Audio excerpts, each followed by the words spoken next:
Now will you fucking stop? First of all, don't tell me what to do.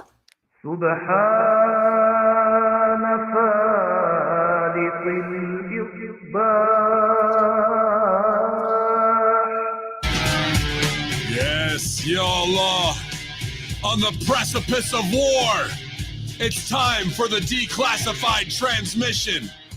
And if we've got Jews in the house, it's the end of July as we move on into August, the birth date of Hacker Hameen and Vince McMahon. But only one of our spines is still straight. Now rise and praise, infidels, and take over the universe with Hameen Media Group. The Vet and Hacker Hameen co-pilot into the universe. YOLO. I come to lie on the fire. What's good, fam? Oh, good to be back here in the studio with who you know, 200 feet below ground in the missile silo with diplomatic immunity while all of the politicians fall here today in front of each other.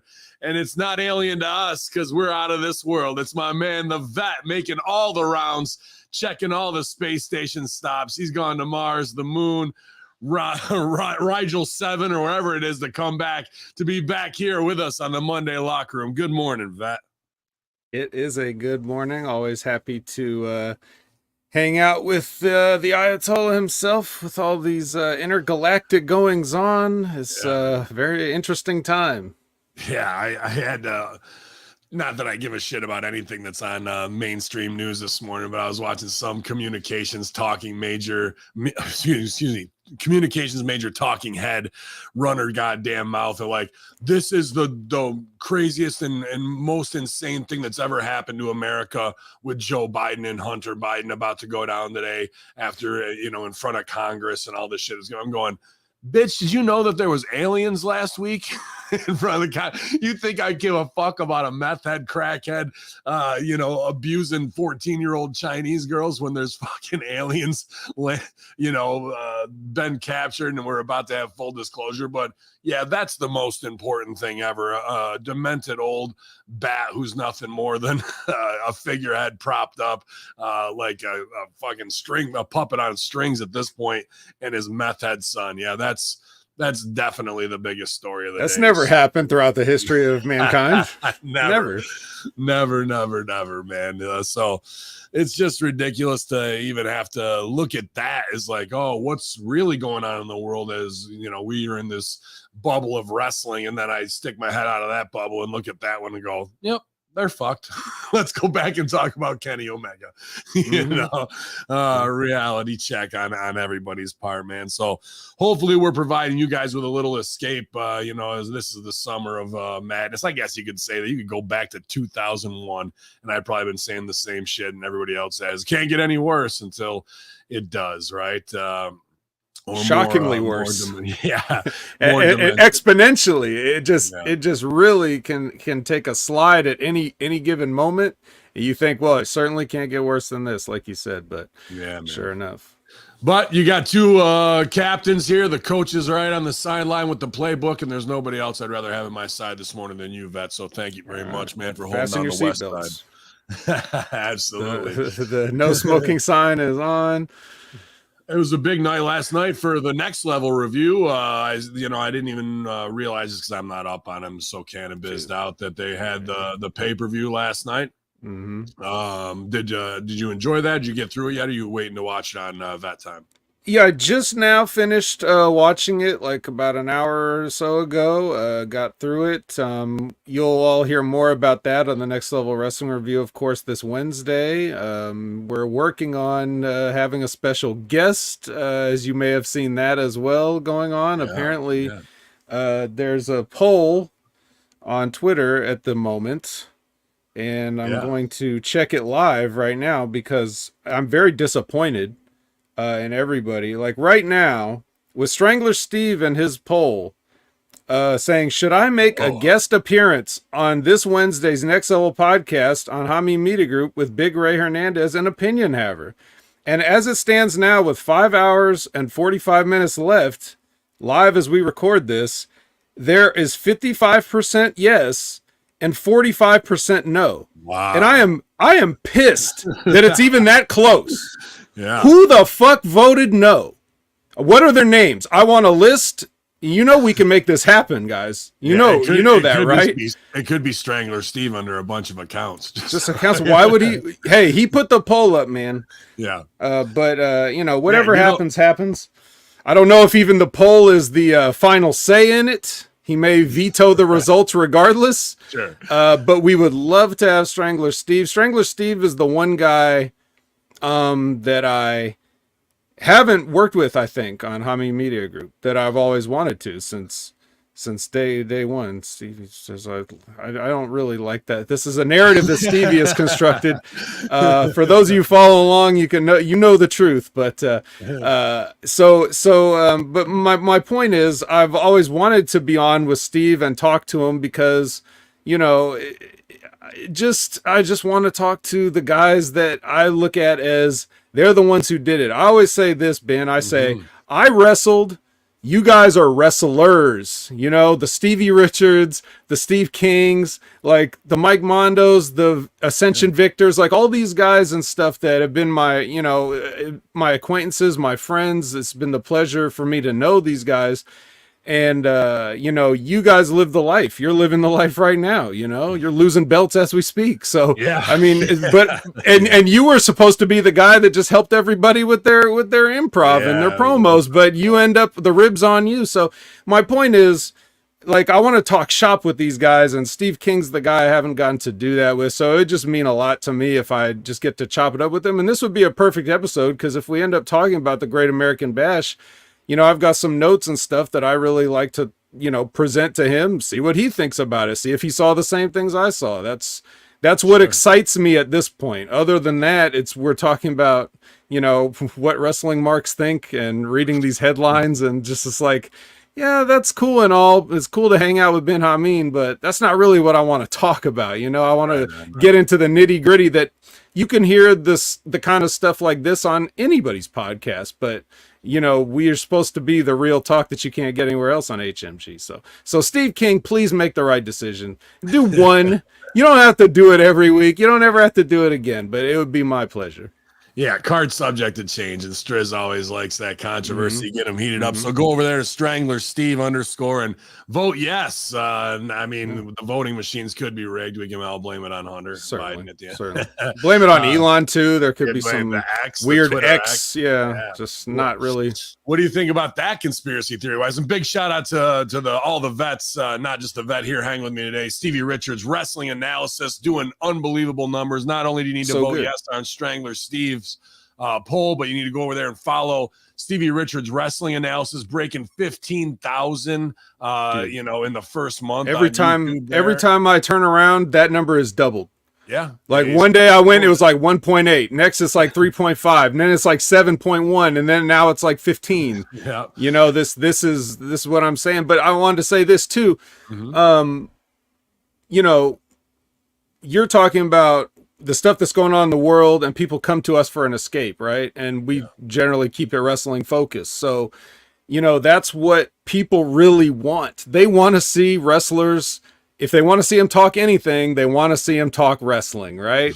Yeah. So Stevie Richards has wrestlers want to really talk. True. But this is what I want to say about Stevie, because I've been thinking the same thing. It's like you give the people what they want, but you do it the way you want to do it. You don't give them what they want. You give them what you want and make them want it. That's the key. And then people will be like, well, what else has Stevie got? A fitness program. Like, this is how you gotta, I know sometimes you don't want to do it, but it's finding those creative ways. And that's what's so great that Stevie's found this thing that he really enjoys. He's mixed technology into it. Yep. So he's having fun with that.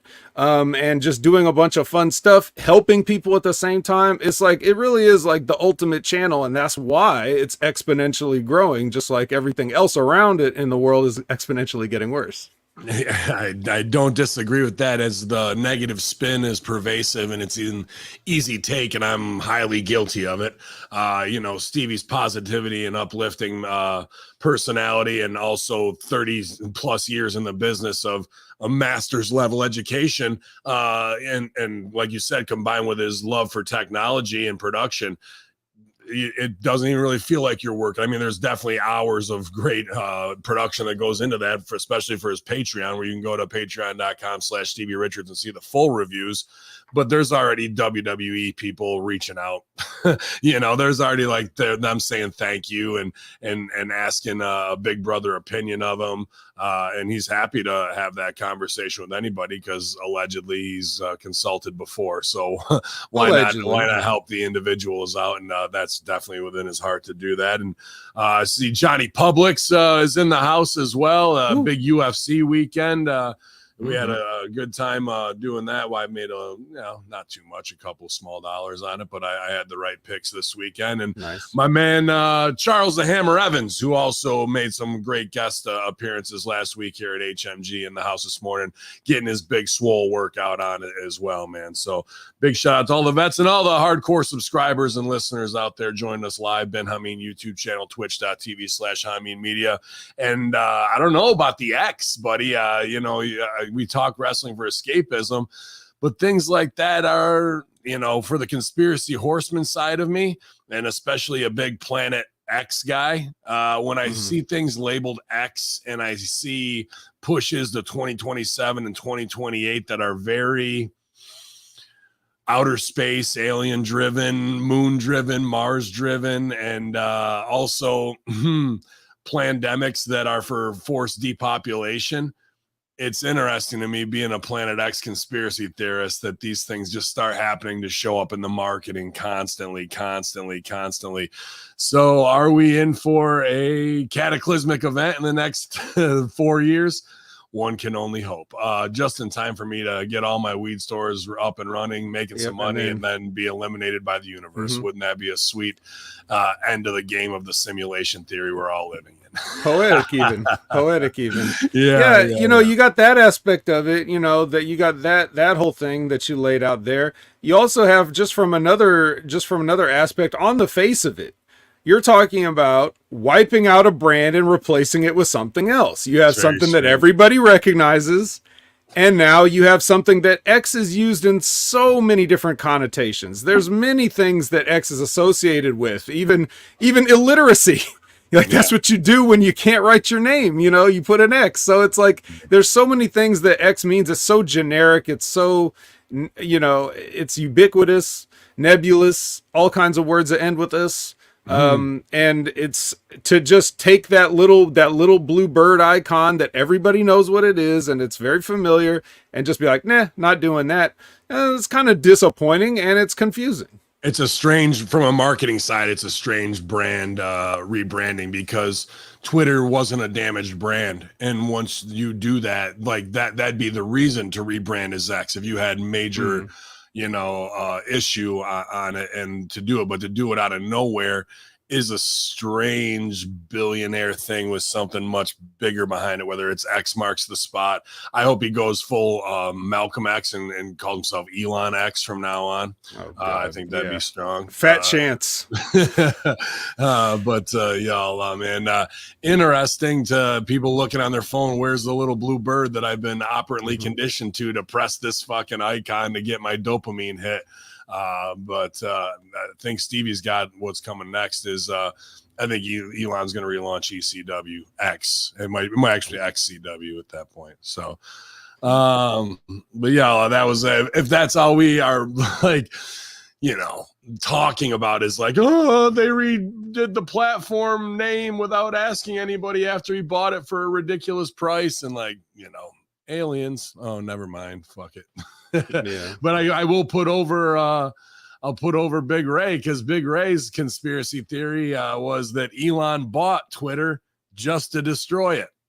That's an inside job, and Big Ray's spot on right now. If you're talking about the value of the name Twitter, it's controversial to some degrees, whether it was kicking people off or what have you. And instead, a billionaire just decided to rename it X. none of that makes sense in the bigger, like, all right, what's this going to do for our stock price and everything along those lines. Well, I guess there is no stock price, right? Because it's privately owned anymore. So interesting to see which way this psycho goes, man. And everybody just pissed off about it for no reason, because we have to have, it's Monday. You got to have something to fucking get that negative dopamine hit going, man. So it's interesting all the way around of those who are way in control. Well, Ben, do you get like me? Do you get annoyed? Not just that they change something, but it's like when you can't see the logic or reason behind it. And it's just like, this just didn't need to be done. Like, you could have just kept the $44 billion and stayed out of everything. I'm not sure why you felt like you needed to insert yourself. What is that? Yeah, I love where you're at. That the conspiracy horseman side of this is the why. Why would you change a damaged brand or a not damaged brand automatically that's global, that's probably one of the top 5 most recognizable brands globally in the world right now? You know what I mean? Up there with Coca-Cola, McDonald's, and a few others. And now here we are doing that for no good reason. That just doesn't happen out of nowhere without a greater plan and a greater shift. And that's why, me being a Planet X guy, I think it's just more getting X in the conversation, a slow rollout to that, you know? That would explain the choice. That would explain the choice of what to change it to, but it doesn't explain the change itself. Or why. But it's that's the frustrating part, when you don't see the reasoning behind. It's not so much the change, and that's not even the only change. If that, like you said, if that was the only thing we were talking about, okay, yeah, fine. But there's been all kinds of stuff, from the de-verification to the paid verification for anyone to all the other stuff that has been going on, that people are just, it's like an active, they're trying to get certain people to leave and to monetize this thing in ways that it hadn't been monetized before, which you wouldn't need to do if you didn't waste $44 billion overpaying for it. So these are the things that just keep us scratching our heads, but that's more frustrating than the actual changes. I don't really care. Like, if the app is functionally no different, if I just hit the same buttons and do the same things and you just change the name of it, that doesn't really matter. But I am annoyed that you felt the need to do it at all. That's the problem. I don't know if it's the annoyance. To me, it's the why. And then out of that, we branch out into extreme conspiracy, megalomaniac, billionaire behavior. Somebody's putting their thumb on him because NASA gives him a shit ton of money, you know what I mean, to pretty much run their program at this point. So there's all these different who would apply that pressure and why scenarios that we can invent without any real information in our heads of which way things are going. And he just tries to quantify it with a cute little meme tweet or whatever, but that's fucking nothing but junk food for the masses. It really doesn't answer any of the true questions of the rulers of the world and why they're doing these types of things. But it'll be interesting to see other brands, if they follow suit that way, of rebranding for no other reason given except for, I've always liked the letter X. Look at my other company, X, is the billing and all this. I'm just like, well, like if you think about it in print media for ads and stuff, when companies put up like a poster or something like that, and they've got the little social media things in the corner, now they got to scrub all those birds out and change that. Or do they just say, nah, I don't care, I'm just leaving it, because you know what it is and you're still going to call it Twitter. And so do people, like you said, do they fall in line or what? I think you give the people a false win here, maybe too. There's another road. You change it, problem, reaction, solution, right? You change it so the reaction is everybody's hair's on fucking fire because they don't like change out of nowhere without their say-so in it. And then he can go, oh, we heard what you said and we changed it back to the classic, right? And fucking off we go that way, because they just give you a false sense of, got him, I got over on the billionaire, my voice means something. And it really doesn't mean fuck all. Sure. I think we can sum it all up with something that the kids like to say sometimes these days, which is weird flex, but okay. Points on that one there. Talk about the other new one that the kids are saying that they even are putting on TV, and I think it's as fucking fourth grade as possible, but you could say that about some of the fucking vernacular I use too. But does it give you the ick? Oh, that gives me the ick. That's the new fucking the ick. Yeah, dude. Stupid as fuck, for sure. But that's where we are. And, you could go back to any 90s shit that I say still. Stick to the slang of your age, right? That's the best. Right. Don't try to be like the young kids unless you're putting air quotes around it. Right. I don't even say shit like gaslighting and all those fucking stupid terms they came up with as well. Here's what I call you. You're a fucking liar. Shut the fuck up. That's about where I go with it. I don't need all these fucking off terms that aren't gonna hurt somebody's feelings that sound like something else completely, man. Shit. But it was a blazer last week, heat wise, and then all of a sudden the fucking rains came, and I've been locked away most of the weekend doing cannabis. It was a huge week and another big week for hopefully the dispensary project getting done. Got to get with my 2CW partners after we finish up wrestling this morning and get right back on our horse that way. So my mind is split as always into 1,000 directions. I'm trying to stay focused as my match was just announced for August 12th on Premier TV pay-per-view, August 12th from Utica, New York, the Immortal. This is Immortal pay-per-view coming up here. So I'm going to be in a triple threat tag match. So it's going to be serious out here for the Sons of Allah on pay-per-view. Hopefully you guys tune in, or if you're coming to the show live, can't wait to slap you across your moron face. So it's all raining down, man, but I feel good right now. I've been working hard. My back and neck were a bit jacked up last week, but I did a lot of Stevie Richards yoga and got stretched out, man, and actually got a decent night's sleep for once. So I'm feeling better about everything until we got to get to the wrestling headlines of the week here.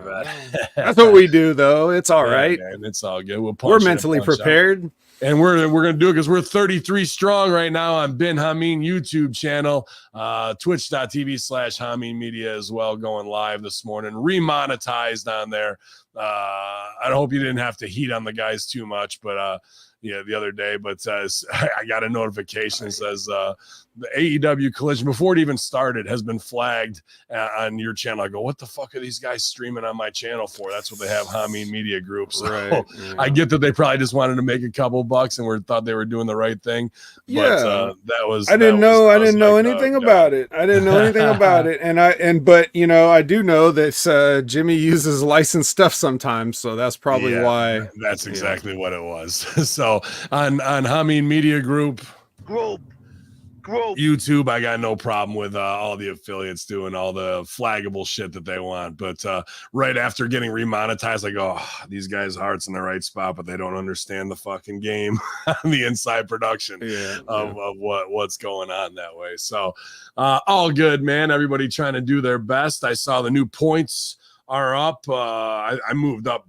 Must have been a lot of people faved on Money in the Bank, because I went from like number 19 to number 4 in the overall rankings of HWI, Hameen Wrestling Illustrated, in the Pick'em challenges over there. So I appreciate putting all those points together and everybody hanging and banging and playing those. I really enjoy that part of the Hameen Media discussion group, you guys. So if you're not playing along, you'll be behind in the points, but it's always a good time to jump in on any of the pay-per-views and do the Pick'em challenge stuff that's going on. And I got to get Dr. Jeff Lippman's Garden of Evil shows up. So another big upload day with free shows. And the Wednesday Locker Room doing great numbers on Podbean as well. So free content, paid content at channelattitude.com. Also got to knock out Triple Consultants to catch up to, man. So it's going to be a banger in 24 hours for me, but that's all good. It's all production, man. And you guys are paying for it, and it's what you pay for. So it's going to get kicked out. I don't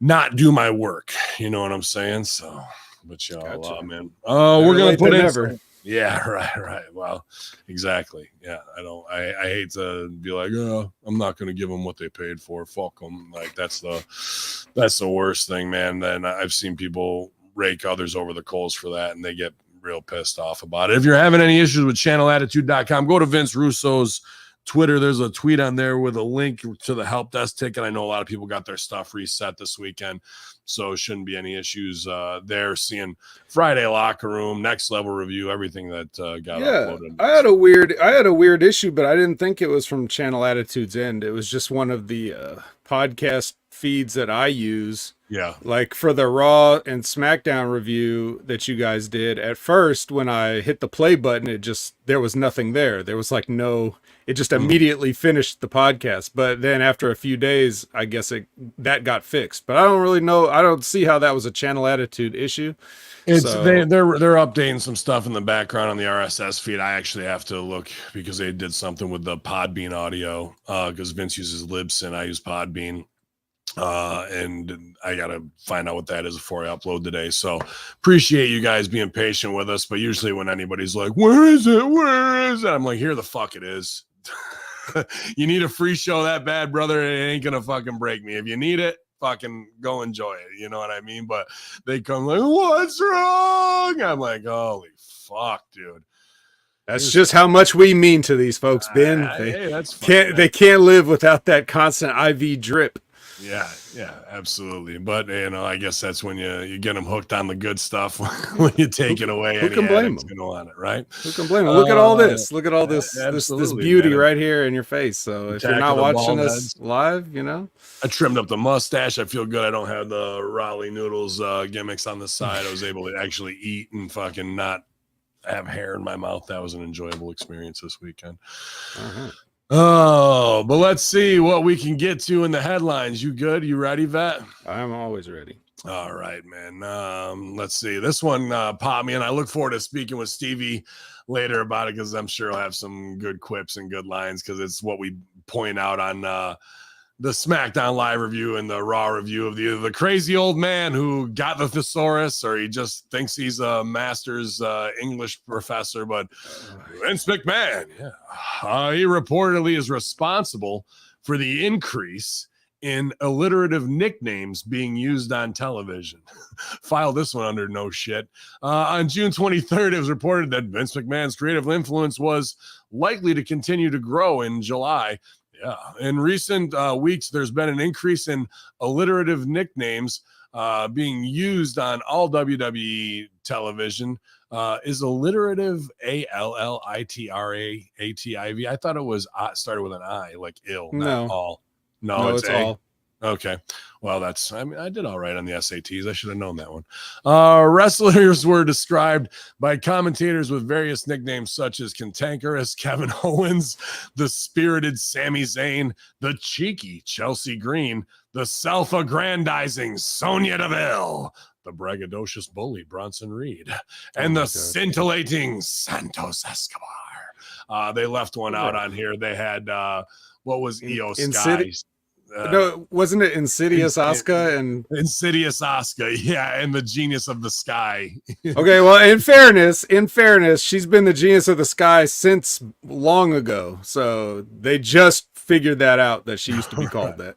I have not heard the braggadocious bully Bronson Reed. When does he braggadocious ever? You're just thinking of B words to call him. Yeah. Self-aggrandizing Sonya Deville. Self-aggrandizing.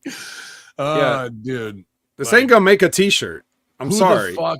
Who the fuck at home, as a blue collar person watching wrestling, the lowest of the low, uses words like self-aggrandizing, scintillating, braggadocious, cantankerous?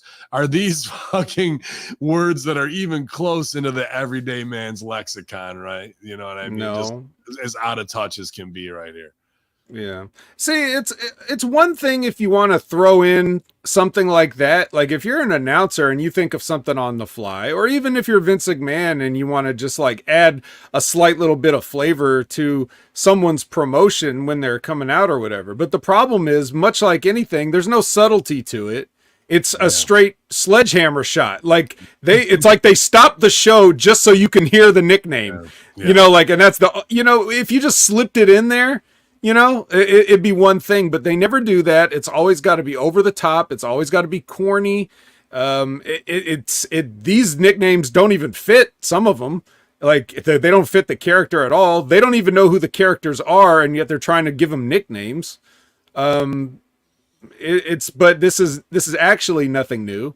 This has been going on for a long time, and Sure. it's now. But now this is like a bunch of stuff in a row. Until you read all those out, like I have to tune out the announcers a lot of times. I just can't take it. And it's things like this that sometimes slips through the cracks, and I don't hear them. So when you read them all out like that, I'm like, wow, they really did all this just very recently in these shows. Yeah. That's embarrassing, actually. Yeah. And unfortunately, it's not going to change. I just feel like he's got a thesaurus back there, and they just gave it to him like, go look up words. Oh, yeah, I'll look up words. And he just sits there like, oh, yeah, the cheeky. Like, yeah, especially like that they're alliterative. It's one thing if you give a nickname, just something to describe the personality, but technically Insidious Asuka is not alliterative, but like she's also not that insidious. It's just like you're not thinking of the right things. If you want to describe somebody on TV, that's your job as an announcer, that's your job as a promoter. However, you can't just force it in there like that. You can't force the square peg in the round hole.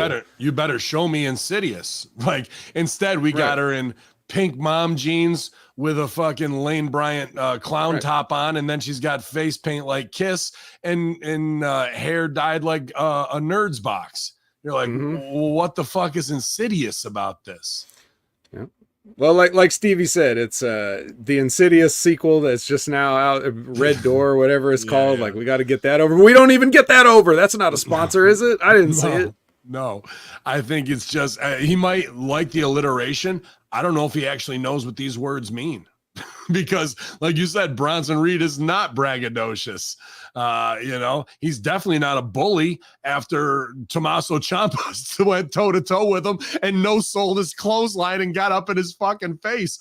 Doesn't seem like much of a bully to me, so none of the words match what's going on. This is nothing more than word salad bullshit. And I don't even think it's tested. Like, does a superstar's name, like here's a focus group, 100 people of hardcore wrestling fans, does braggadocious bully Bronson Reed resonate with you? Or just how about Bronson Reed, or how about the cheeky Chelsea Green? And like people are like, well, I bet that poll wouldn't be as close as the Strangler Steve poll right now. It'd probably be 100% no for those ones. Here's some alliteration for you. How about the connotation of cantankerous? Like, usually when you use that word, if you use that word, you're talking about like some old man, Yeah. Like you're talking about like an old man on the porch or whatever. Like that's how when you would use the word cantankerous. There's connotations for certain of these words, and Kevin Owens is not old, so you don't, just because that word might actually describe some of the way he's acting, it's still a bad word to put in people's minds if they even know what that word means. You don't want to associate Kevin Owens with an old man, like a grumpy old man. No, yeah, but now he gets angry, so he's cantankerous. Don't make him mad. Frank's Pickle Barrel asks, with the underwear boner champ Seth Rollins, what's another word for underwear and something erection? We need, if we could get an E for something underwear wise, I don't know if we could do it, and then champion, but we'll work on that. If we can get the something for Fruit of the Loom boner champ, that'd be great. If we could really redo that alliteration, I'll put that to the chat right now. There are plenty of geniuses out there who can alliterate for us. Meltzer Seltzer on the follow-up says, it was confirmed to all us that the alliterative nicknames on 717 were a directive from Vince McMahon. It wasn't pushed nearly as hard on SmackDown 721 or Raw 724, so it looks like it was just an idea he had and that most thought was bad, and he gave up on it after. While the usage of the nicknames seemingly have been toned down, some of the monikers have stuck. Dirty Dominic Mysterio and Big Bronson Reed. Whatever the fuck. Can we just never have big something in wrestling again? Can we just never? That'd be great. Oh, yeah. New La Resistance band videos coming to SRF channel soon. You guys make sure you're over there. I'm going to use the fit bands that Stevie hooked me up with, and definitely get on those because I saw a great improvement in my flexibility and pain management in my shoulders once I was on Stevie Richards Fitness. I got to get back on Fashionable fun fitness. Fashionable fun fitness. I like that. Succulent Stevie Richards. Yeah, this guy's old, crazy, and should be put in a corner with some pudding. And when he comes up with cheeky Chelsea Green or cantankerous Kevin Owens, you go, nope, we're not doing that. Yeah. And nobody's saying that. That's out of touch, and it makes all of us look stupid, and you're going to drop it next week. So go over there and read your thesaurus more. Here's a crossword. You like crosswords, don't you? Do that one. And then let him go do his thing. Or you just go, yeah, we're going to put that in there. I'll make sure Cole says it. And then you never fucking say it. And I wouldn't doubt that they're doing that. And what are the ones that have hit the fucking cutting room floor? You know, some of that has to be going on. Like, if those are the ones that made it to TV, what are the ones that didn't? That could be the worst shit ever, man. I think that's the great way, because normally the way you handle management is you just smile and nod and then do what you were going to do anyway. And then if there's any follow-up, you just say, damn, I forgot. In these particular situations, you know, you hear the stories of Vince putting that headset on and like, say it, fucking say it. Like, yeah, like, so you can't, yeah, just don't do it. Buxom Ben Hameen. He's got the breasts. He's the best. Start that chant again, guys. Don't do it. Don't you do it. In a Vince McMahon follow-up, really, the other big news today, I was going to save this probably at the end, but fuck it. Who cares? Because everyone saw it. Vince McMahon, yeah. Reportedly recovering from major spinal surgery. So, as previously noted, Vince McMahon was apparently responsible for an increase in the litter of nicknames being used. Why is that the lead into this, Aaron Rift? You couldn't be a shittier writer. Sean Ross Sapp of Fightful provided some news regarding Vince's health and noted the following via, well, what was formerly Twitter. Vince McMahon had major spinal surgery last week. We're told he's now recovering. The surgery lasted about 5 hours and was a pretty intensive one. TMZ confirmed that Vince had the surgery to fix an issue with his spine. The procedure was intense, hours-long procedure. Vince turned 78 years old on August 24th, the day after Buxom Ben Hameen's birthday. But I will not be 78, even though I feel like I am some days. But yeah, man, non-disclosed of like, was it a spinal fusion? Was it discs being cleaned up? You know, was he having screws or a rod inserted? Kind of all kayfabed on that level. 5 hour surgery and back surgery is serious no matter what, right? Mm-hmm. Like, as soon as you're cutting in on that spine and doing anything with it, man, that's hopefully relief. If there's some compression or pinched nerves and whatnot, is almost instantly, but that is never a small thing. You know, they don't just like, it's a quick in and out for your spine. No, it's a serious biz, especially at 78 years old, man. So no real other updates on exactly what it is there, but out of nowhere they kept that quiet until the Stooge report hits, right? Yeah, well, you got to be careful, you know, with these paralegals. They're a lot younger, and it's, points. But here's the thing. Well, how will that affect the show? Because you know he's going to be home probably for at least 6 weeks in Stamford. So him and the CC brothers will be hanging out doing all the alliteration that they can fucking come up with. But will he be Zoom calling in at the 11th hour, or will we get 6 weeks of shows with no Vince McMahon fingerprints on them and actually start to build? You know, I got to believe it's got to kill Vince not to be at SummerSlam. We're only, 6 days away now? Or will he be that much of a psychopath and have to fucking be there at SummerSlam a week after major spinal surgery? You know, he'll probably just call it in, you know, like we have the tech, so he doesn't actually have to physically be in the building. He can still, it'll be harder to grab a headset and yell at somebody to say cheeky Chelsea, but you know, he can still try to get some shit over, and it's up to them if they're going to go with it or do like you said and be like, nah, he's in the corner, let's just do what we're going to do and not worry about it. Which, you know, if there's any truth to those the Hunter camp versus the Vince camp thing, that's, very likely possibility. Yeah, the perplexing paraplegic, Viagra-driven Vince McMahon. That's me, pal. I'll show you how to straighten up. Shit, man. I was thinking maybe he blew his back out because he was getting pissed off because he was watching Boogs. Yeah.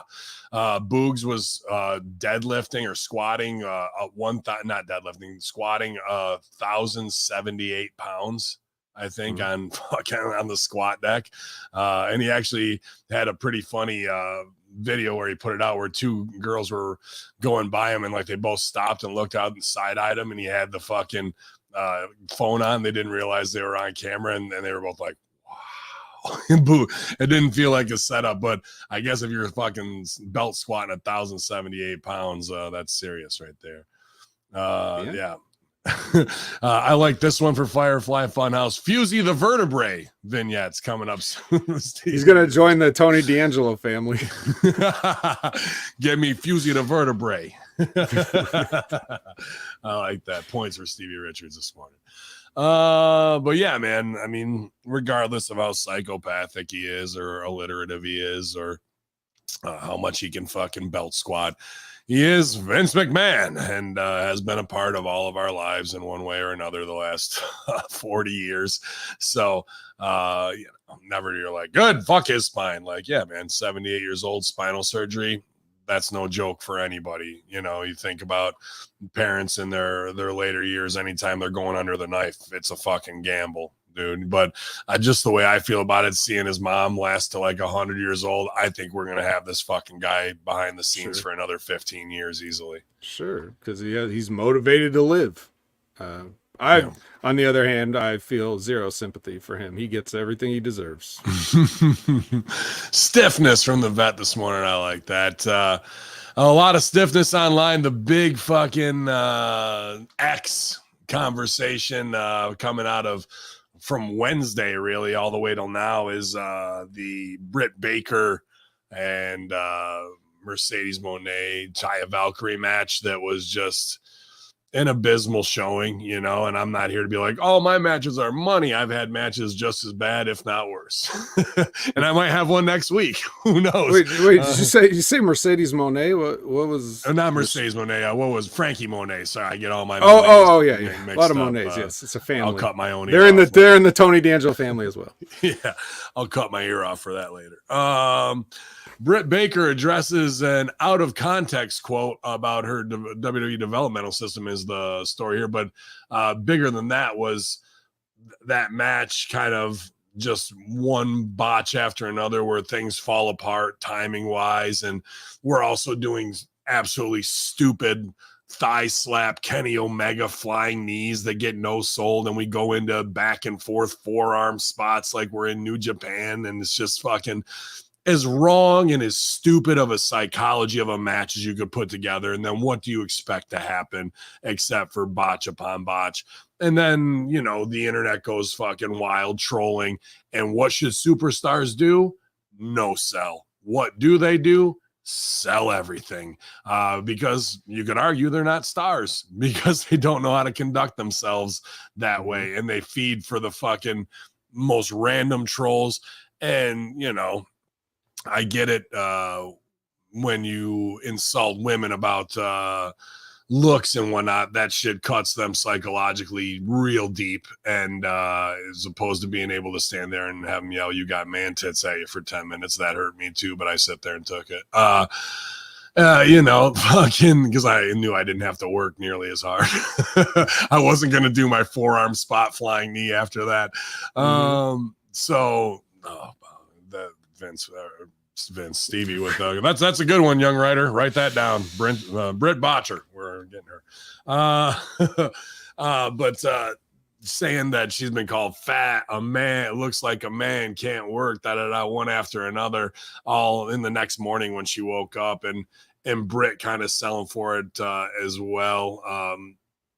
Because they act like they want some Meltzer 5-star, and that match was. It's a 0-star, because the ratings don't mean shit, and Meltzer doesn't know what he's talking about. He's never been in the ring. And B or 3 is that why the fuck do you even care if it was a half star or anything else along those lines? You just want to have a good performance, and putting a match together where you're walking through it backstage going, duck one, come back, hit this. Then we go forearms, sell feet up. I'll get you in the fucking implant buster. And like, they haven't rehearsed any of this shit. They haven't walked through it in the timing. They just see the Young Bucks and AR Fox and those guys over there and Adam Cole putting their fucking match together going, and then Good Brother does this, then you bip them off there, and Ha-Cha come back, duck one, do this, then we bow up, bing, bang, boom, bang, and they see that, and they think that they can put a match together like that backstage, that's going to make them over with everybody, to show that, look at us, we're as good as everybody else in the locker room who puts 90 fucking things together, and then they forget 60% of them when they go out there and it falls apart. And then when they get like a deer in headlights, they hit each other for real because they fucking blew it out their ass backstage instead by putting all this meaningless bullshit together to try and show that the girls are right there with the guys. And most of the time the guys aren't there. So they're setting an example for failure. And then the girls go, hold my beer, I'll show you how to fail. And this isn't just about that match, because I think Mercedes Moné Frankie Monet or Taya Valkyrie has that Marilyn Monroe look and money written on her. Now the whatever fat shaming because she's not the shape she was in 3 years ago. She's still very attractive, and anybody out there would be begging to even go out on one date with her who was probably shaming her. You know what I mean? So for her to sell for it's a bunch of shit, but that doesn't, you can be a big sloppy son of a bitch if you wanted to, the size of Earthquake and Typhoon. You can still have a good match if you know what the fuck you're doing in the psychology of the match. These girls are way in the deep end doing things that they shouldn't even be doing because it makes no sense in Japan when they do them. And now we've got girls exposing themselves and the business in a rotten way here. So here's the thing. We have two ladies that if I wanted to sell a match, I would put them on the poster. I would hand them a microphone. I would do all these things with them visually. And then the bell rings, though. That's the problem. And that's been the problem. Yep. I will say this. All personal connections aside, I only objectively look at Taya Valkyrie in the ring and what I've seen since I've been covering her for the past, and it's been longer than 3 years, Ben. She's been out of shape for a while now. Yeah. But that's up to her. Whatever's going on with her that she wants to do, I'm not even talking about that. What I'm talking about is between the ropes, and I don't see it. I see it, the star part. I don't see the work about part. Regression, Vet, because I've seen matches and work shows where she had great fucking matches, bro. Right. I was going to get to that afterwards. Sorry. So there's that. And Regression Taya Valkyrie, write that down. We're going to use that. Now Britt, on the other hand, never been good. She's never been good. At no point was she ever a good wrestler. However, she's the kind of person that when I see, I'm like, okay, I can do something with that. So you coach that and you cultivate that, and she'll get the wrestling with the repetition. She just needs the repetition. But that's where it comes into what you're saying about the regression, is something that regression from Rip always says this, especially these days. On his own show, Wrestling with Rip Rogers, with Von Lila Studios, okay? Mm-hmm. He says it's impossible to be good now because you're not working like 8 times a week like you used to. You are working once a week, if that. So you can't be good anymore. It takes so many hours and hours and days and weeks and things to get this stuff to that level, to that top guy level, which they may or may not get to anyway, depending on their aptitude and their athletic ability. More alliteration. Mm-hmm. So they need every rep that they can. However, they cannot afford to take the damage to their body by going and like practicing a match in a cold ring with nobody watching. Like, you know, we were talking about shooting heels the other day, but it's the same basic thing. You just, to have those practice matches like we used to have, we were getting reps and everything. And that would make up for the fact that we weren't going on the road. We were still students. We were still learning. So, you know, we have a match where we don't have time to talk about anything and we got to figure it out. That's like, you know, that's the equivalent of like a month of doing, you know, pre-planned matches. Sure. So whatever it is that they're not doing, they either don't have the time, the inclination, or whatever. And so add that to what you already said about them just going over the match in the back, not having the chemistry because they haven't done it before. Maybe there's a little bit of Britt Baker's like I'm the day one person, and Ty is like, yeah, but I've been doing this like 3 times longer than you. Right. And there's a little bit of that in there where you're having a discussions in the ring about what needs to be done. Even that spot where she picked her up for like the reverse wheelbarrow slam that she dropped her, you know, like everybody saw that, right? And even just looking at Taya's face a split second before she went to cover it, like to make up for it, you saw that look of like, Jesus Christ, this fucking kid. And we that, saw but the which same which thing with, we saw you the same can't thing with Jade. She sold when Jade fucked it up too. You can't be a professional and do that. No, you can't. No, you have to never break it's also the same as Charlotte when fucking Rhea went over for the belt and Charlotte just lost and she's like, I put somebody over. Well, okay. Good? That's okay, but that's different because that's a choice. It's a bad choice, but that's a choice. This is the magician saying, oops. You're never supposed to hear that in the audience. You're not supposed to do that. So if you drop her and like that wasn't supposed to happen, you need to scramble over and be like, I'm pinning her. I got to pin her right now.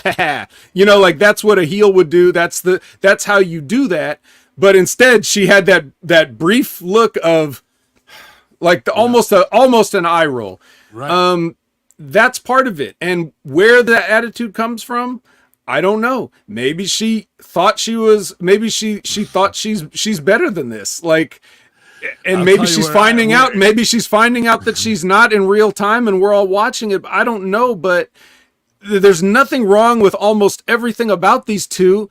The only thing is they just can't be good if they don't have the time. And we just don't have wrestling set up in a way that you can work that often anymore to get those reps with those people and be that good. Well, the thing is too, they're not looking at it going, wow, I was rotten. I fucked up. I got to train more. They're either going, it was that bitch's fault or it was that bitch's fault. And then they sell for the internet instead of going, you know what?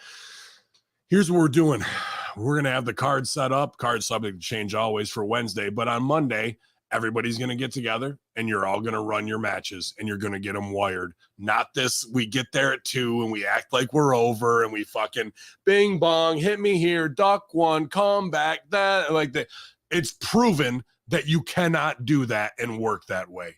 That just what you're saying, we haven't had the reps in. So let's get 1 day of reps where we walk through it in a goddamn staged rehearsal. So, you know, after 16 times of doing this match, you'll know where you're supposed to be and when and where and decrease that. But because we're all hooked up with over guys who have been made other places, we're over too. We got matching jackets. It doesn't matter when the bell rings. We're over. Just know that we live in Florida. Yeah. We hang out with the coolest people and fucking that's why my match could never be called the shits. That's why I'm a 5-star prospect. Don't you know that I'll be on PWI as the number 3 woman in the fucking world. Meanwhile, I can't even do a basic, simple arm drag, body slam or fucking hip toss. Like I can't do any of those things to make it look believable. I got to do a fucking flying knee where I slap my fucking thigh and miss her by 8 inches. We got a problem with the blinders being on to how rotten you actually are.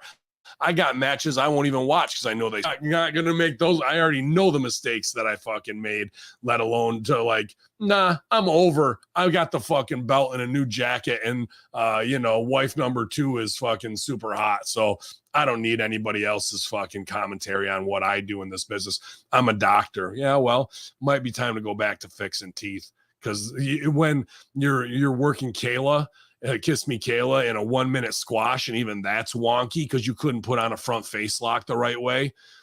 You got problems. You shouldn't be on TV. And if you are on TV and you're going to continue to be on TV, then you need to hide all those issues and work on them privately 2, 3, 4 days a week down in the Florida bubble, and stop doing fucking root canals for a little while, because you can't do both. Because here's the thing, her root canals are probably sucking too, because she's focusing on wrestling. So somebody's fucking mouth is only getting a 3-star fucking, job on it instead of a 5-star. So yeah, as far as the ladies go, they had a bad match. Move on. But from the other side of the coin, I heard on a Collision that she worked Abaddon, and it was even worse than what was on Wednesday. Some say the worst women's match that there was. Maybe could have been, but okay, move on from that. Move on from that. Whatever. But on the other side of the coin, the fans that feel like they have to chime in, they're all just basically holding up their hand and waving, saying, "Look at me, I'm somebody." Hey, with all your comments that they don't need to hear, like what does calling Taya Valkyrie fat have to do with their match? What you trying to get over? Don't, just kind of know your role a little bit. I'm sure that they like, dude, I don't care what people's attitude are.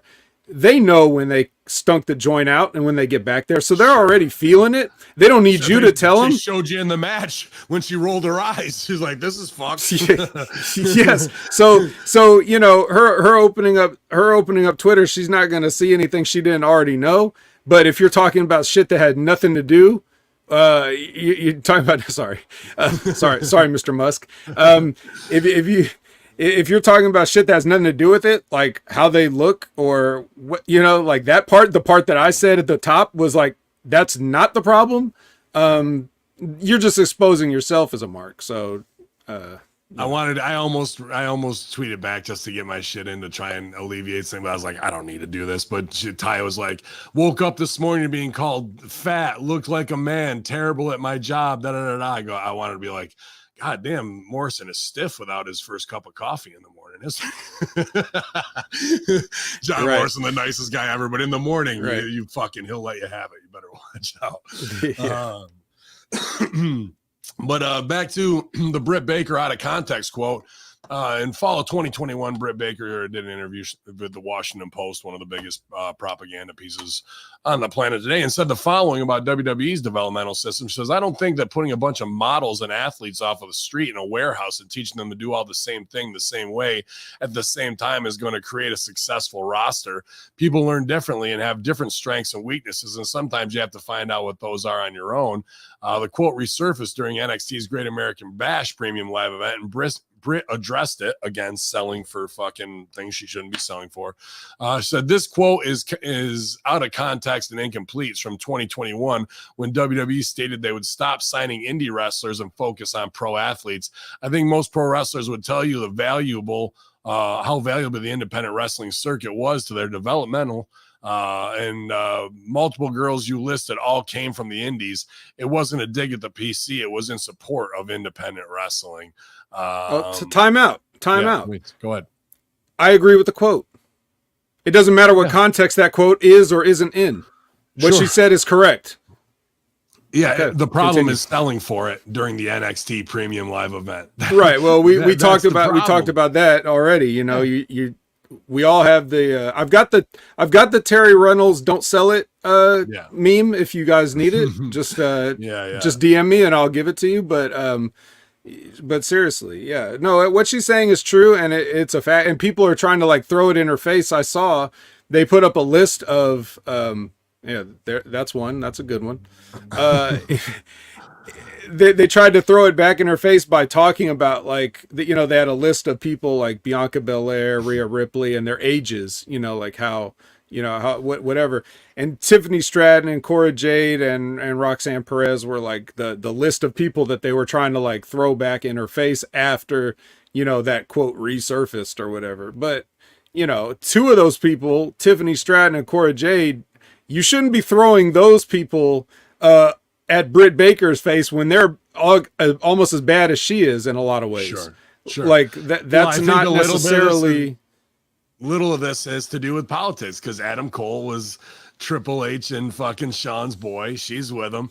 And when this comes up after the shits and everyone's like, she needs to be at NXT, she's probably going, you know what, with all the bullshit backstage with the AEW women's division and the petty politics, yeah, I want a job over there. So I'm going to fucking quantify what I said out of context to do a little good political business. And like all that is underneath the surface of this instead of just like, let me tell you what I really meant, pal. Da, da, da, da. It's all face saving after being exposed as being FR.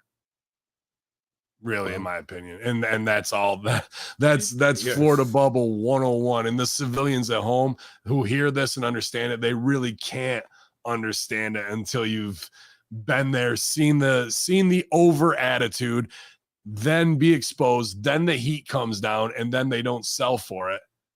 Ooh, man, I'm froze big time. Uh-oh. What do you mean my camera's Spectrum unplugged, conspiracy. Son of a bitch. Yeah, don't you dare. Well, I'll say this. If Britt is campaigning for a job with the WWE, I think she needs to worry about stuff like what happened on that match with Taya Valkyrie and less about, trying to, quantify her years old quotes. Because they're definitely seeing that. They're definitely seeing that match more than they're worried about what she's saying. Yeah, well, I think they know that, and to me, that they probably had the ball rolling of like, because right now WWE isn't hiring outside because of the MLW lawsuit. However, I'm sure there's an open back channel between Cole and them, and if shit's fucked up over there, they're going to want to jump back over and use that power. But because of the things in the past where you were a blind superstar status in AEW, now you got to go back and fix your old tweets because that's one of the first things. That's why Kayla blocked us all, because Kayla's was even though she's been in AEW, she was on Raw 3 months ago. Like AEW maybe not as much, or I guess they do with their weird ass cancel culture, soy boy bullshit. And meanwhile, they have their own guys selling in the worst ways possible. And usually it almost gets them fired. And then they go into a private room with Tony and they come out with a raise somehow. But the WWE has tons of stooges in NXT just to go back and look through all of these fucking, he said this and this and this, and they know that they're in the paranoia bubble. That's why little corrections or addendums to this from tweets to 2 years ago that should have been lost in the former Twitterverse, now the Xverse. Wait till we get triple Xverse, pal. Goddamn right. That all that shit, it exposes them as how SAWFT they really are. Let's see. Well, do you know, let me ask you this. Do you know for sure that there's a back channel between Cole and Triple H and HBK? Oh, without a doubt, bro. I wouldn't doubt if he's one of their number one stooges. I wouldn't. Okay, well, I'm asking for an exclusive. Like, do you know? Do I know? No, I don't know Cole that well to do that. But if you, or do you have a stooge that knows, or do you? is there confirmation, not just speculation? Because I wonder about that. Since he kind of was like, well, see you guys later. Let's even do Sleeping with the Enemy. You got fucking Michin on one side, you got Bearcat on the other, right? Yeah. So right there, there's somebody else that's like that too with, and neither one of them is doing shit. Neither one's doing nothing, and that could be keep them marginalized, keep them in the dark, and feed them shit like a mushroom. Right. And I wouldn't doubt that there's other ones where they're feeding false stories and narratives to go. However, when I find out most of my WWE dirt and inside stooge, it's from AEW wrestlers who have found out inside the Florida bubble of these people are fucking these people and orgies are going on and there's fucking all this other shit going on. You know what I mean? So, Buddy Murphy's another one, right? With Rhea in there at the top. You think that stooge, like there's definite, like so much Cold War and who stooge and who didn't say that. I wouldn't doubt that they're flushing false information down the tubes just to find the rats at some point. Zelina Vega and Aleister Black, another one. So I was just wondering, just from the standpoint of like the fact that Cole chose not to resign, is is he now persona non grata with his old bosses? Is the thing I was wondering. No, why would you give up that pipeline? You know what I mean? If anything, I think it would be Sean and fucking Game pulling him in a room and going, "You're one of us, and if you really want to be DX, you got to do this." Yeah, you got to do this. Yeah, you gotta do that. You see it. You know, to get it over. And if you've got the bidding war of 2024 and you're putting those guys together and they're putting, you know, why wouldn't Cole and MJF want to come back together as a powerhouse if they can get over that way? And that would fuck them big time. Let's see. Staying on with the girls, with Jade Cargill's future with AEW is uncertain following her lengthy TBS title reign. Jade Cargill has not wrestled since her TBS title loss to Chris Statlander at the 2023 Double or Nothing pay-per-view. Jade's reign lasted 508 days with 60 consecutive wins. Jade's future with AEW is uncertain. Meltzer noted that she's gone with no explanation after years of being built. Meltzer stated the following in Wrestling Observer Radio: "I've heard a few things, like she might not come back," is what she said, which is the last thing we heard. She wanted to take some time off. It's kind of like, you know, sometimes I feel like, boy, they pushed her and pushed her and pushed her, and they never did put her in big matches, and she's gone. Earlier this month, Jay tweeted the following: "There's no top there. There is no top. There is no finish line. I'm on some get my mind right for my right money type ish. I won't hide behind the dopeness to avoid getting physically healthy." I don't know what half that means. Won't hide behind the dopeness to avoid getting physically healthy. Here's what that means to me, where I don't know. I'm on a ton of gas. They told me one thing to push me, and they took the belt off me because I was probably superstarring, because I've been given way too much in this biz, way too quick and not protected. My skills are at a kindergarten level, and I need to work on them. And 2 weeks with Rip Rogers probably did a lot for her, but she needs about 2.5 more years under some tutelage like that. There's big money on her, and why wouldn't she want to jump to WWE? And if shit is upside down in the women's locker room, like keeps getting reported, where Lufisto buried him because they buried her, and then Britt's like, "It wasn't me, it was somebody." So nobody here is a star, and nobody can handle losing a fucking prop. The belt is a prop, and if that really sends you into a fucking deep depression, that you put your life on there, then you need serious psychoanalysis. Okay. And, well, before you get too deep into this rabbit hole, let me just give you my perspective and see if that changes anything. Sure. The booking of Jade Cargill to lose the TBS title was absolute dog shit. It was bad. It was real bad. Yeah, everybody's already had their opinions about it, including me, so you can go back in the Channel Attitude archives and hear all about it from when it happened. But that being said, the suddenness of it made me think that, in conjunction with some of the stuff that she's talking about here, as in she's working through something, perhaps an injury of some kind or whatever, that she had really no choice but to drop the belt because she's going to need some recovery. Whether that's something like, maybe not a surgery, but it could have been small, like, you know, non-operable things that are piling up, that she could use a little bit of a break. Okay. Is that hiding behind the dopeness? I think when she says that, let me try to translate that for the white people. I think what she's saying is she doesn't want to just show up on TV just to show up and be the character, when she could be at home just fully recovering for a full return, you know, with the whole package. I think that's what she's trying to say. The other thing I'd like to say is, having heard Jade Cargill be real, like talking to real people in a real interview, is not the same person that I hear on social media. So she leads me to believe she's working her social media a little bit in character. So when she tweets something, you have to take it with a little bit of a grain of salt. She wants you to think she's riding that line. She's kind of working that whatever she says is still in kind of like that bitch, you know, like that character. And so she's saying shit that character would say, which is still an extension of her, you know, the old turn up to 11 cliche that fucking, you know, it's like sour in my mouth even saying a cliche like that, because I'm so fucking tired of it. But anyway, but that's something that we all know what I mean when I say it. Right. So I think she works her social media a little bit to rile people up to keep her sort of heel persona. I don't know if AEW has fully helped her keep her heel persona, because I feel like they lose a lot of what characters are supposed to be. WWE does too. They don't know who a lot of their characters are supposed to be, even if the talent does.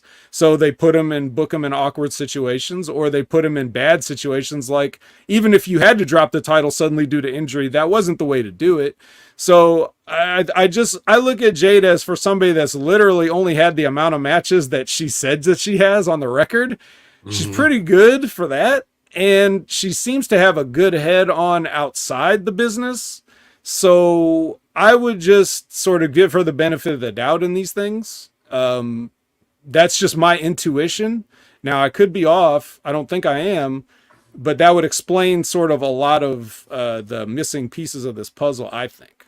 Yeah, well, Statlander, they booked her over, and I like Statlander too, but where's she at? Now where is she? And she's doing a run-in on Collision in the dead spot before the main event. Right. And with her new gimmick is a hair dye job. What was it when she first came in? She was an alien. And that wouldn't be anything germane now. Why the fuck would we, we're having disclosure. Nah, she don't need to be an alien. Just get her some punk hair dye and that'll be fucking plenty enough to go forward, everybody. So when people are holding up, book the women's division better. How about we train the women first? That'd be a fucking big change. We also have some social media fines in action where they protect the business and their character. And then that'll never happen. Don't get carried away. And then we actually book the fucking thing to make people, or if Jade is injured, that's how we fucking get somebody over and injuring her, because she is a thoroughbred human being. And even if it's a leg injury or something, let's get it on the arm and make it look vicious, so she's at least out and down for a while, and not hurting the other way, instead of just being like, nah, you're 60-0, pushes over and you're done, even though you're in better shape than everybody on this roster except Wardlow and Buddy Murphy. right, like the B12 water crew. So just more Florida bubble bullshit at the end of the day. ECW veteran says 1 million viewers would be guaranteed for AEW Dynamite if he confronted Jack Perry. Is this a Stevie Richards Stevie story? Richards says, I'll kick the shit out of that son of a bitch. No, he says, as seen during July 26th edition of Dynamite, a match was teased between Jack Perry and ECW alumni Jerry Lynn. During Busted Open Radio, Hall of Famer ECW veteran Bully Ray commented on the impact of him or Dreamer could make on AEW. He said, if the story went down the ECW road and I showed up in the right town, there's monster business to be done there. This is not blowing smoke up my own ass. If you announce that Bully Ray or even Tommy Dreamer, to the matter, were showing up on AEW Dynamite or whatever week it was to come face to face and confront Jack Perry, you're doing over 1 million viewers guaranteed. Tommy fits that part best. Him and Taz were the bestest of best friends, and Tommy was Taz's best man in his wedding. The story is so deep that it's there if you want to go down the ECW road. If you do go down that ECW road, you'll make Jack Perry a bigger star at the end of the story than you can with any other talent that's in ECW right now. This might read as a little bit like I'm over and Jerry Lynn's not, but I think this is a good idea. Me being a major ECW mark my whole life, I'd like to see I was pumped when Jerry Lynn came out and confronted him and made that match. I was actually hoping it was like, even though I usually shit on it, I wanted to see it right then and there that night. So this week, that's what I'm really looking forward to the most, to watch Jerry Lynn lace him up. But what should happen, I like where he's going with this. He's seeing the future business. Jerry Lynn should get beat in some cheap way or, weapons way. Jack Perry goes over. Taz confronts him. Jack Perry gets heat on Taz and leaves him laying too and puts him down and out. And that's what sparks the ECW guys of this young fucking punk ass bitch thinks he can say that to Bully Ray and see what's going on. Or Bully Ray just shows up to get retribution and gets fucking arrested and taken out right there. or Tommy Dreamer plays the grandfather of wrestling of like, what are you trying to do? And then Jack Perry disrespects him. And a quick 3-4 week storyline like that, Bully Ray, I think, is spot on. Of if you're gonna kick the corpse of ECW one more time, this isn't the worst way to do it, because I was interested in that when Jerry Lynn came out, and I think there's more fruit on this tree to pick. I think Bully Ray's on here. Boy, you want to see somebody get called fat on social media? Let these guys show up. Yeah, dude, that's laughable to me. Not the idea of it, but just the idea that if he honestly believes that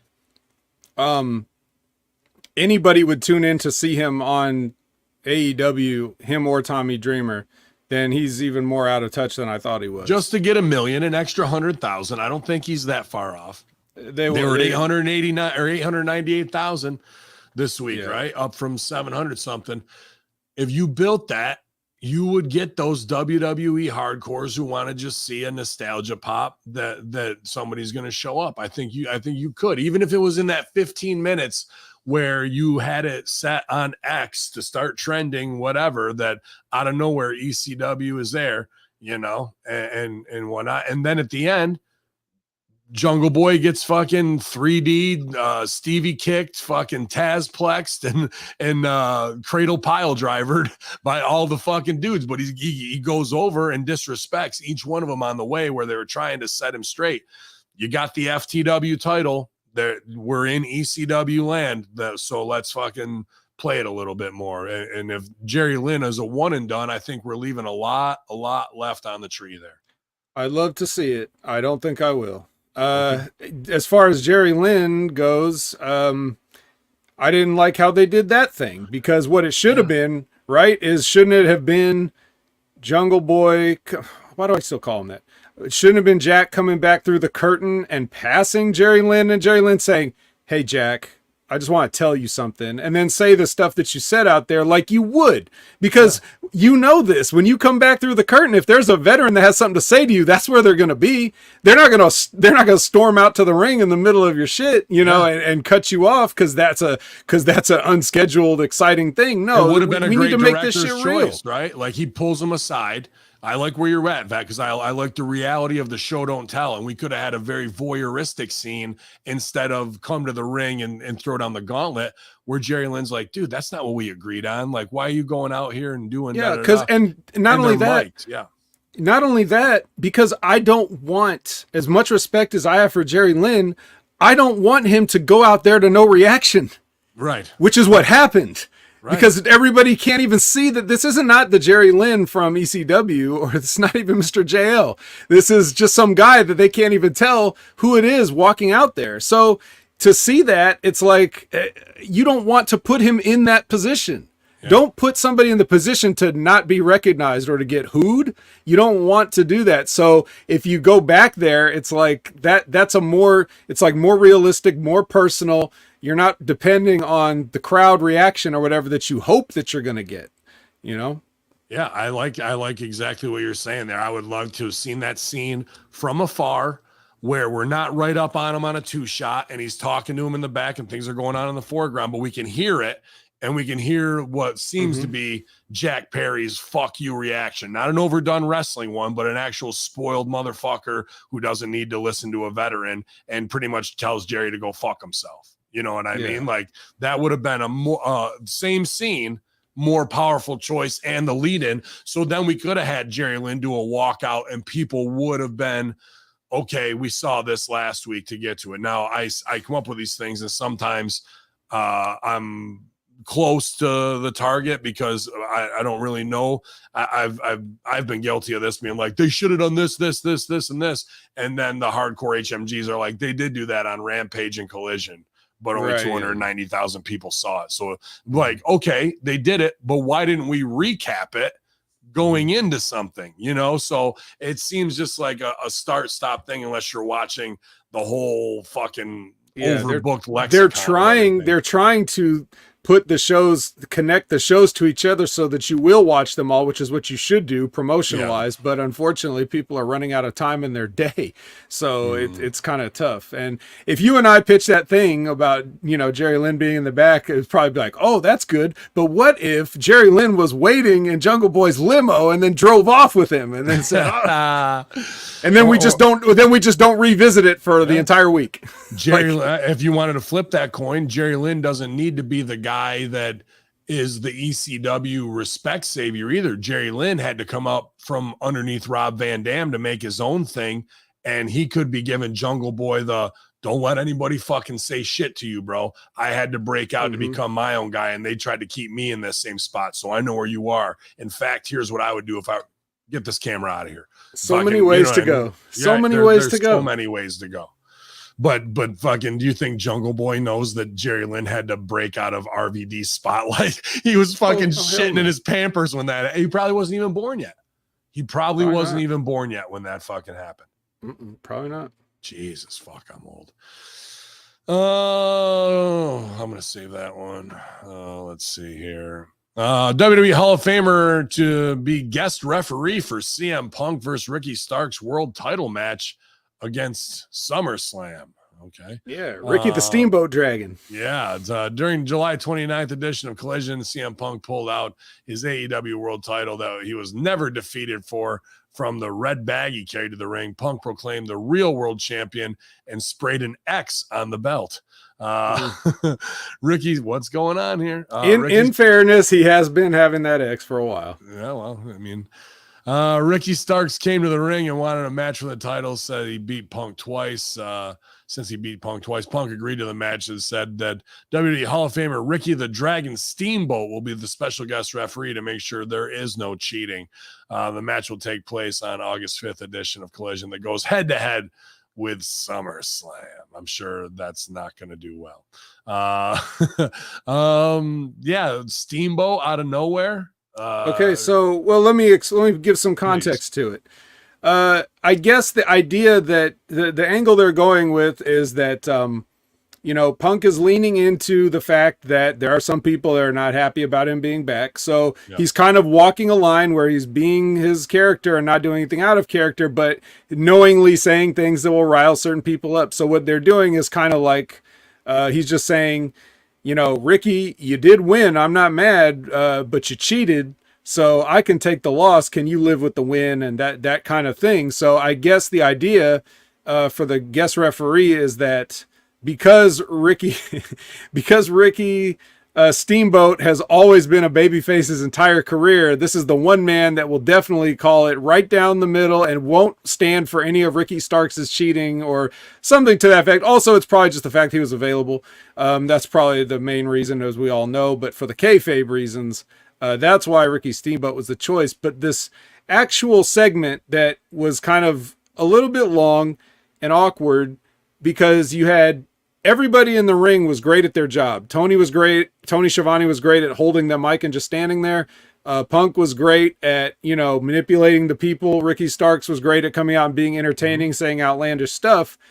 But it's a great case of like trying to make chicken salad and lemonade, but not quite getting the recipe right because the stuff they were saying was just like a lot of nonsense. So it's, you know, their entertaining ability was carrying the segment, but if you actually listen to what they're trying to say, none of it really made any sense, and it was kind of awkward and long. So that was that. But Ricky Steamboat. Yeah, out of nowhere, just like, hey, let's get rubs from guys from the past. Like, sure, they're on the roster, and that's what we've tried to do with the Big Brother program of Sting and Christian and plenty of other mentors, right? That they just haven't worked out. Like, we keep doing this stuff. What it really says to me is that even in a CM Punk match, guys aren't over. That you need Steamboat for this, that we're not doing our own work to get Ricky Starks to that level or have him cheat enough that we need a special enforcer. Like, none of these stories and character archetypes are getting built. We're just throwing out, hey, remember this guy from 84 who had a fucking awesome match? Yeah, he's a fucking baby face. Yeah, I mean, it seems like that, but even if it was that, so what? It's Ricky Steamboat. Take him, Yeah. get him, and take him and use him. And they are in Greenville, so that the area is big NWA territory. So they're gonna the locals are gonna be like nostalgic about it. Yeah, all those 60-year-olds are gonna be super pumped to see this one. Yeah, and they'll never come back after they've seen the show. But damn it, if you can steal a house, we need that 60 to 64-year-old demographic. Deuce, get me Steamboat. Could be. He's already booked on AEW, pal. What? How about this? Do you really fuck with him and offer him 3 times as much to show that he's a carny worker and have him show up at SummerSlam and fave the fucking match, the fucking pull him? Is he under a Legends contract? Let's see how big a babyface he is. Huh? Yeah, exactly. Let's see here. Speaking of big baby faces, new details regarding what happened to Rey Mysterio during his match with Santos Escobar from SmackDown. Oh yeah. Is seen on July 28th edition of SmackDown. Santos Escobar defeated Rey Mysterio via referee stoppage. Rey was taken down from Escobar's suicide dive. It was deemed that Rey could not finish the match. Meltzer-Seltzer reports that he is fine. He did the match with Santos Escobar, and apparently something happened. I was told that it was a move by Escobar that knocked Rey silly, but he continued to wrestle. It was not the dive. Okay, it may have been. What the fuck are you, dude? You are fucked, hey, bro. listen. You are fucked. Listen, bit. Russo has a whole show about this, so we don't need to do it here. He's Just castrating the marks on the these Russo lines, brand. Just these lines. It was not the dive. Okay, it may have been. Bro, just fucking take your fist, ball it up, and smash yourself in the fucking nose. The dive was the excuse to call the match off. Like when he took the dive and they were tending to him and everything like that, it's like they had already planned to stop the match, and that was when they stopped. They stopped the match before the commercial break. But when they found out that he had already been dizzy before, it was like selling a way to stop the match. He was not actually knocked out there. He was dizzy before that. So that's what I was told about how it went down. I don't think he had a concussion. I mean, it looked like, if you watch on TV, it looked like he did, but it was a precautionary measure. Dude, if you're fucking dizzy, what's getting and they knocked call silly off the if match, it's not a concussion? this guy's a fucking moron, bro. And anybody who subscribes to his shit is a clueless idiot, really. They didn't know. And yeah, what I was basically told, he got back in the ring after that. I'm told he's fine, so that's good. You know, it looked like he could have been scary when he was laying there because he very rarely stopped the match. You know, stopping the match due to injury is a very rare thing in any company, even at times when, quite frankly, you know it should be done well. I mean, we all can't have a Matt Hardy 1-minute concussion protocol. Yeah.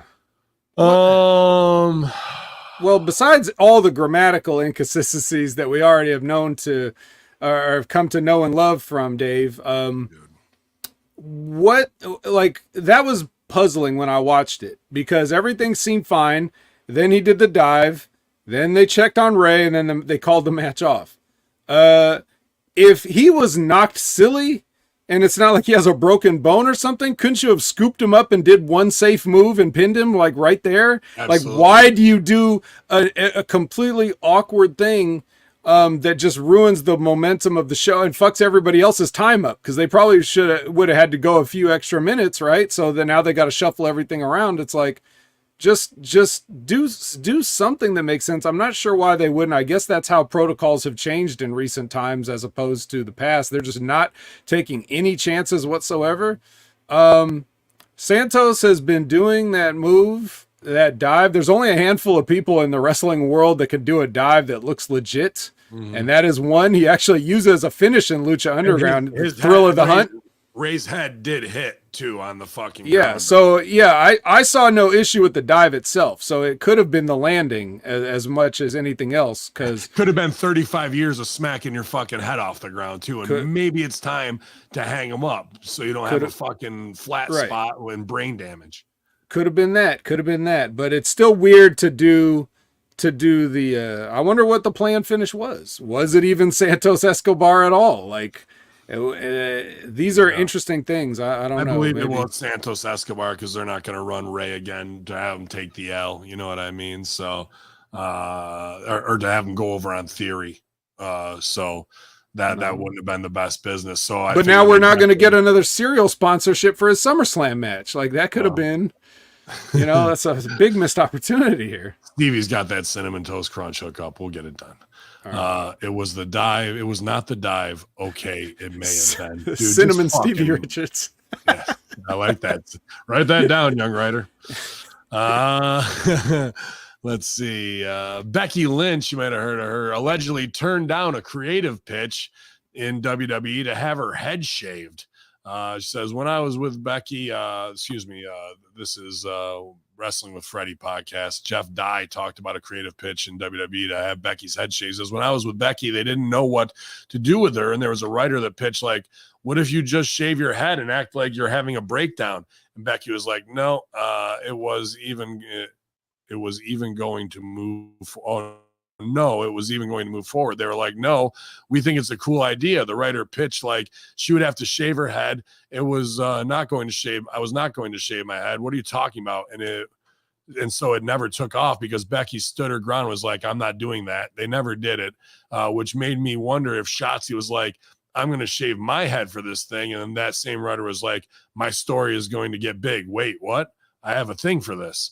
Yeah, sometimes that's definitely the way it goes of somebody poo-poos it and then, or it's a great story you came up with and they go, we like it, but it's not for you. It looks better on them and they'll take it and put it on somebody else. I think reading this, that the man thing might have gotten over more if she shaved her head and did the G.I. Jane. And this week, big, celebrity in the Twitterverse, probably taking her own life out of depression, Sinead O'Connor. So someone else who we could have done something very similar to the Saturday Night Live Rip the Pope thing up, but do it in a wrestling way, where she rips up Tony Khan's picture or whoever the AEW women's champ is and says they're not shit, or even in-house NXT.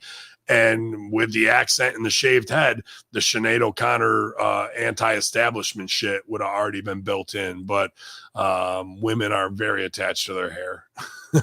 and probably they would have fucked it up and just made her into crazy Nikki Cross is probably as far as they were going to go with it. And what they've done with the Shotzi thing is half-ass ridiculous too, that a Titantron bullshit thing makes Ding Dong run away. Ding dong. Hello? And it's just so fourth grade, you know what I mean? Well, that's why. Yeah. That's why when you volunteer to do those type of things, or somebody volunteers you for them, that's why you stand your ground, because they're just doing it just to say it. They may not even have a plan for you. It could be a rib on you, and now you're stuck with the shaved head when they have no plans to use it for anything.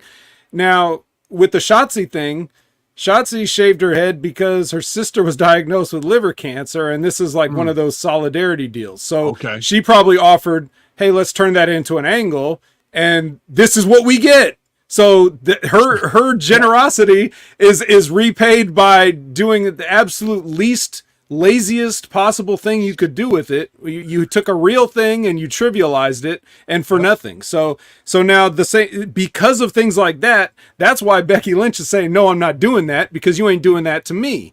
So how about let's just roll, not like let's roll with the cancer, Deuce.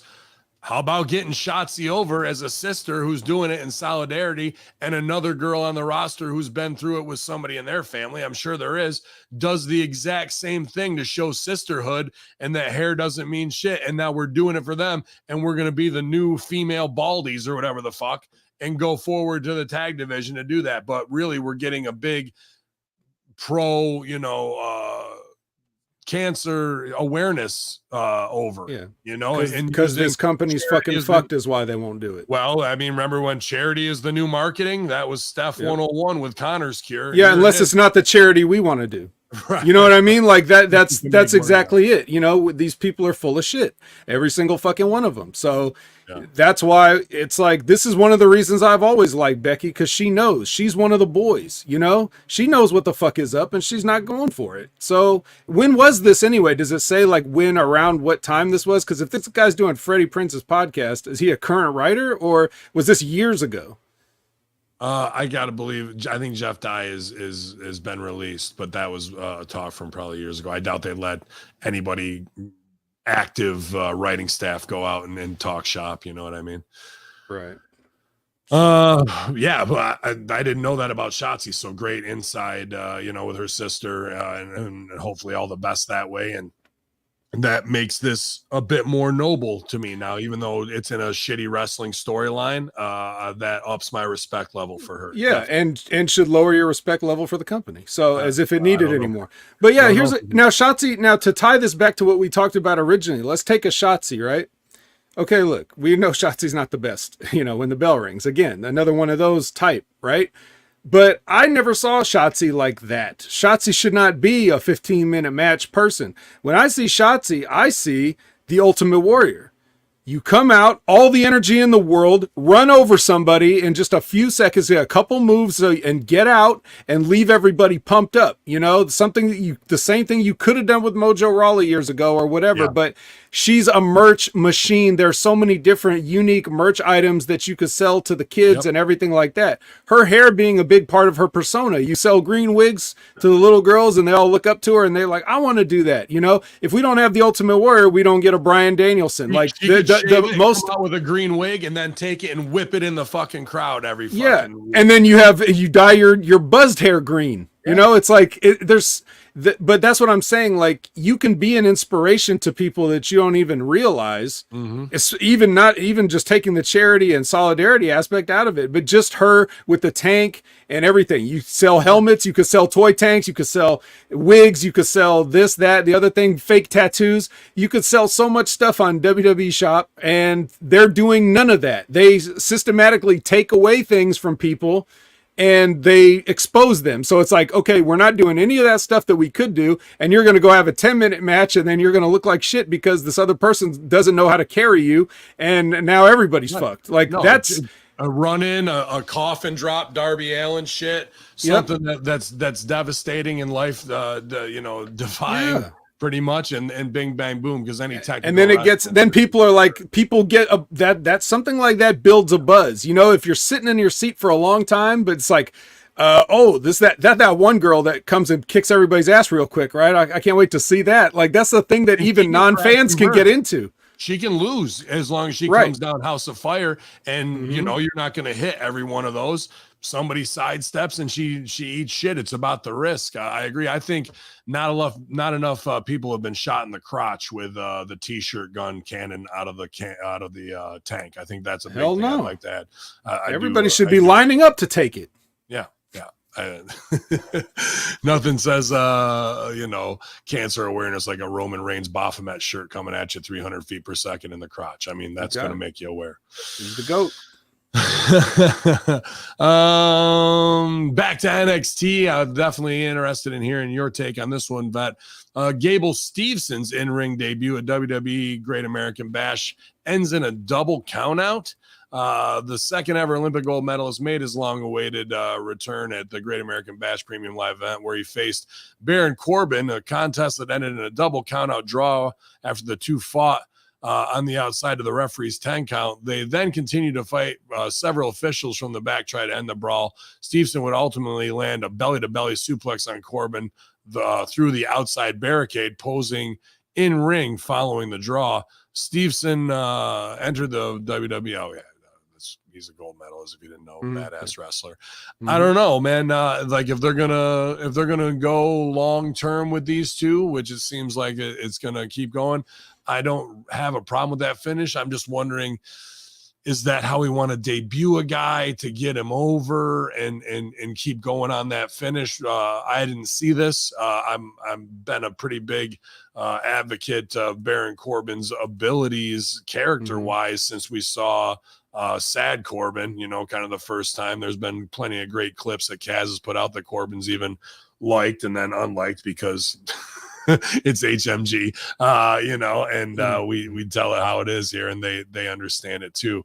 But it just doesn't seem the right booking to me. But how did it play for you, Vet? All right. Well, so first of all, get ready for. You want to talk about alliteration? Get ready for Captain Corbin, because now he's got a whole pirate flavor with new music and everything. Does he?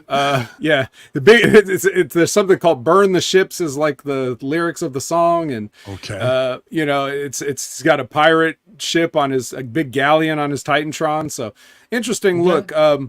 Now here's what, and I will get more in depth on this on the Next Level Wrestling review. So live every Wednesday. Yeah, I don't want to 8 a.m. stooge off Pacific, everything. 11 a.m. Eastern. But the interesting thing about this match is that they turned on Gable Steveson. I don't know why, because I don't know if they were just remembering Kurt Angle's debut and wanted to do the same thing to a gold medalist. I don't know if this was always the plan. I doubt it. I think they really thought they were going to be like he was going to be a hero and people were going to love him as a babyface. But seems a little void of charisma every time I've seen him. He's a little bit better. He's not going to, blow the doors off, but he seems a little comfortable. But if you just go with the hardcore legit athlete thing, that'll be fine. He'll be fine with that so far. But here's the interesting. So I think with the booking here, they wanted to have a strong debut, but Baron Corbin is coming down here to get reinvented, repackaged, cleansed, whatever you want to look at it. And he's got this new music and new gear and everything in a new presentation, which is a lot like the old presentation, but at least a new version of it. And if you beat him again, like you would traditionally expect some new debuting Olympic gold medalist to do, to just beat the guy, like Baron Corbin would be beyond useless at that point. So they didn't want to beat him, but they wanted, to do the big, they did a big pull apart and everything. Right. And he suplexed him through the barricade and he's up. Did Package get punched in the face or no? Did Package it was security, not a lot of refs, so I don't know. He might have. Package was out there for the Kevin Owens injury on Raw. I was good to see him. Yeah. So anyway, but yeah, that's what I think. I think that's what they thought. I thought this is, you guys talk about this every Raw and SmackDown review. You talk about their way of, sort of compromising with the talent, but you're not going to get pinned, Baron. You're just going to get completely manhandled and thrown through a barricade, but they're not going to hold your shoulders down for 3 seconds. So don't worry. Yeah. That's, he is the very model of a modern major general. So I wonder if they're actually going to do Pirates of Penzance before it's all over. Get me Penzance Pirates. Our final story of the day. Cody Rhodes reveals the inspiration behind his neck tattoo. Few tattoos in the history of professional wrestling have proven to be as talked about as Cody Rhodes' now infamous neck tattoo, which he got during his AEW career. It's something that tends to split opinions, with some fans loving that he proudly displays his American Nightmare logo to show how much it means to him, while others, including his wife, simply don't like it. But he's now revealed more details about it. Everyone who gets a tattoo has their own specific reason, and during an X Q&A, Rhodes revealed that the inspiration behind his, while he initially admitted he didn't know, Rhodes went on to say, there were two guys that really inspired me. One had a chest tat, and the other had the iconic bull on his arm. At that time, I just wanted to wear my own brand as loudly and proudly as I could, but I didn't want to copy their style. While he didn't officially name drop anyone specifically, the iconic bull in the arm is The Rock, if you didn't know that. And The Rock has gone since on to adapt that over the years, enhancing it, adding even more details to help push its importance and prominence. The chest tattoo named he could be several people, Brock Lesnar's sword piece being one of the most iconic, also an equally stupid tattoo. I think he was talking about himself with Dream on his chest. I don't think the writer here understands. Rhodes' own tattoo certainly caught people by surprise when he first unveiled it. Since then, it's been something that helped in developing his own American Nightmare brand, even though it's been used at times by his rivals as a diss. That tattoo is something that has inspired plenty of fans to get the logo put on their own bodies. Wow, you are fucked if you do that. While even releasing temporary neck tattoos to capitalize on the buzz surrounding it. Yeah, that's smart. The temp tattoos, absolutely, to get it over. I guess. How about you could have used temp tattoos yourself? Yeah. Dip into your own supply just so you could not wear it if you didn't want to. Exactly. I don't know what this is. I think this is leaving WWE, being a huge comic book and video game nerd, Mark, He wasn't even alive during the time of Transformers, and this doesn't even mention Transformers. So he really grew up on the reboot of the movies with Shia LaBeouf, who's one of the worst actors of all time. Did he actually say? Because when you said inspiration, I thought you were gonna say like the properties that he tried to design it after. Does it even say that in there? No, it doesn't. Like, so Optimus Prime was your fucking like your inspiration. Yeah, it's very Decepticon and what Autobot and Autobot. It's also very good Peter Cullen. What was it? He also seems like a big Metal Gear Solid mark, and they have those and like there's no those American insignias in the game like that. Get a USA chant going? No, Never. No. So American and Nightmare. Well, that's a tired old trope, Ben. He wouldn't want to do something like that. Yeah. It'll never get over none of that shit. Nobody wants to cheer for USA, not nowadays anyway. Here's what I don't like about it, just besides neck tattoos in general. It's not symmetrical. Like, you have it on one side, but not the other. See, if you were going to get a one big logo tattoo, that should be centered somewhere.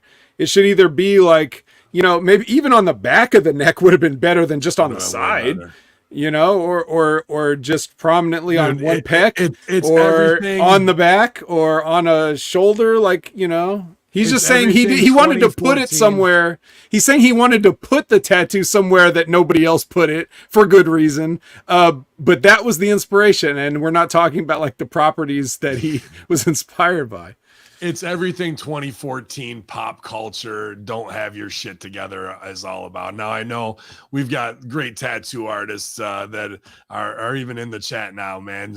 So I'm not trying to bag on anybody's like choices of like, you want sleeves or whatever. No. To me, that looks like somebody who's in crisis mode of trying to reinvent themselves. You hear branding, you like your little shit. And anybody who gets a tattoo, there's a short period right after of instant regret. Now that one, you have to get up every day and look at a fucking movie that you're not in from a decade you didn't grow up in. And now you have to put it over that it's your complete brand. Meanwhile, you left that brand and the entire Nightmare Factory behind as you go back forward, and you're stuck with it forever. And now it's not cool pop culture anymore to become the tattooed fucking guy that would have been the drummer for Blink-182 if their fucking dude didn't show up. Like all that shit of Corey Graves getting all these fucking things and looking like tattoo. That fad has already passed. And now you're going to have guys in their 60s and 70s and girls with these new candelabra ones that go under their tits with it's the same as what the tramp stamp was in 1992. It's the same as getting barbed wire around your arm in 1995. And now, and then when it gets to 2005, you look like a complete dipshit. And that's what this fucking shit is. But it's not going away. Remember we talked at the top about everything getting worse? So it's not like their regret isn't working. Now people are adding more. Pretty soon, like, you will just not be able to get a tattoo without it covering your entire body. It's like either full body or no tattoo at all is basically where we're headed with this. Yeah, so. Get me candelabra tits, pal. That's what I'm looking for. That's what I want to. Yeah, I think here's another NDA that you may need. Yeah, I think fucking MJF should get a fucking what is the Jewish fucking thing that holds all the candles? Menorah. He should get a menorah right above his crotch that comes up onto his abs. That'd be fucking nice. A+ smart too. The belly button can be the flame in the middle. Yeah, it'd be excellent. Yeah, it's just nothing more than pop culture bullshit that wrestlers sell for, and except tattoos, unlike an Ed Hardy hat and Affliction shirt and Nike Shocks, you can't get rid of unless you're gonna fucking just get more and do it.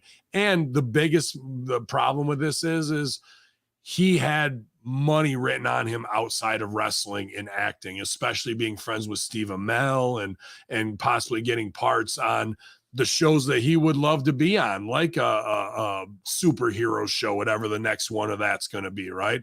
And now he just took himself out of the running by getting this big dumbass tattoo. Not to say that with AI or even regular makeup you couldn't cover it, but as soon as you go into a goddamn casting agency and they see that, they're gonna go, I don't like the guy. Like, he did a good job with the Yeah. tattoo. Like, Well, you just you gave everybody a strike against you out of the gate. Nobody's gonna go, we want him. We want That's him exactly what I was going to go with it. I was going to say, at least maybe not a positive for Cody, but a positive for the rest of us is that we see that tattoo and it's like an identifier, like in nature when a bug is like a bright color and oh, stay away, toxic, just like the predators know, don't eat this. Like now, oh, don't hire him. He's got this thing. He's got this so that's good for everyone else. Not so much for Cody though. Yeah, I'm sure it was a time of, but he's doing all right for himself. I think. I think he'll be all right. Like, he's back. He'll be all right. He's just doing tired tropes. He's not playing himself. He's not playing to the height of his own intelligence. He's not playing to a true character. He's a trope of himself already again. So doesn't matter if it's Stardust or the pocket watch Cody Rhodes. None of that shit is connecting right now. And really, someone needs to kind of heal and call him out on all of that. Of you went over there to find yourself and it was too much for you to fucking chew on. So you came back here and everybody was excited about it. And now you're right back to jumping, being a fucking clapping seal, saying Brock Lesnar at every fucking promo, thinking that's going to fucking get shit over. There's no connection there. There's no genuineness whatsoever. Well, there's no genuineness, but there never has been. And I think I would like to say that I would have thought by now that the crowds would have been sick of him, but they're not. They're actually responding to him as positively as they ever have, if not more. So, I can't, even though I agree with the idea. It gets the shit kicked out of him in front of his mom. It doesn't matter. And then the next thing, what do you want to talk about the next week? Instead of being like, you just fucked me up in front of my mom and my mom's got PTSD and now I'm coming for you, motherfucker. Being right is not a bulletproof vest, Freddie. Look, it doesn't matter how much sense you make, Ben. The fact is, these people they're fine with it because we have conditioned them to think, wrestling's stupid, so whatever. Like, they don't care about all these things that we're trying to point out to make the product better. They don't even care that they could enjoy the product more. They're just saying, oh, Cody, I know that guy, I like him. That's how they're reacting to him and getting behind him despite everything, even though if we change those things and improve those things, they would be getting behind him even more. But the fact is, I already thought the crowd would have turned on him by now after not winning that belt, but apparently they're not. So, this is one of those rare instances where I can admit to everybody in public that I was wrong. What do you think if I got the HMG circle over one of my eye, just a big red circle with HMG when I close my eye and got it? Well, as long as you can be disingenuous and ask everybody what they want to talk about, I think this could work out for everybody. I'm the one who does the talking here, not them. Yeah. Oh, yo. Well, yeah. What do you want to talk about? It doesn't matter what you want to talk about, infidels. What tattoo? I don't know what you're talking about. But y'all, man, hour and 50 ripped by, man. That's how you know it was a banger of a show already, dude. And I got to jump on with Big Stevie Cool, Big Cinnamon Cool to some. Cinnamon Stevie Cool, yes. It's spicy, and it'll be a good time there for the SmackDown Live review. An interesting show this past week. Had a good time on Twitch watching along with all the HMG faithful, finishing off some mezcal. It was a good south of the border drinking night that way, man. But y'all, the vet, man, you can find him at Opinion Haver on everything, whether it's Twitch or on X, or formerly known as Twitter, and especially here at HMG, as he made the complete rounds. I can't say thank you enough. Well, I got all this cannabis going on to have the vet's voice on so many awesome shows here. Everybody loving it, responding with such positivity as always, to have those educated minds saying their opinions and having them. And that's what he does. Absolutely. And I enjoyed Rip Rogers as well from the road this week, from backseat with Von Lilas, seeing the boys on the road. I know that's all any wrestler really wants to do, man, is to have that camaraderie. So make sure you're subscribing to Wrestling with Rip Rogers, and as well as Stevie Richards Wrestling Analysis. Thanks to everybody there. About 16,000 subs in the first month. Just awesome. growth. Yeah, Deucey, look at this goddamn growth over here. So appreciate you guys, all the affiliates, all the support, and all the interaction. Brand fan group, Hameen Media discussion group, all the shows and all the co-hosts, man. And check out the Podbean or iTunes. Make sure you're adding that because there'll be free shows going up there as well, you guys. Vet, did I miss anything, pal? Oh yeah, well, just we did have Charles the Hammer Evans on the Next Level last week, and for all you guys that are giving the positive feedback to me taking over HMG this week or whatever, then I'm surprised that there's not more yes votes for Strangler Steve to come on the Next Level Wrestling Review. So get your ass on X and vote in that poll. There's still a few hours left, and yeah, I'm sure while we kept Stevie waiting for his turn that he's already got another 1,000 or 2 subscribers just sitting here watching. Absolutely, infidels. And I'll be on Premiere TV August 12th on pay-per-view, so make sure you tune in that way. I don't know where the kayfabe link is to steal it because I'll be in the ring, but I'm sure the Sons of Allah will overcome all the infidels who try and usurp our power at the Nexus Center. I don't know if Nexus will be there or not, but we'll find out as well. But y'all, Hacker Hameen, channelattitude.com, infidels, the Vet. It's the Monday Locker Room, some enticing entertainment, pal. Yeah! Ding dong.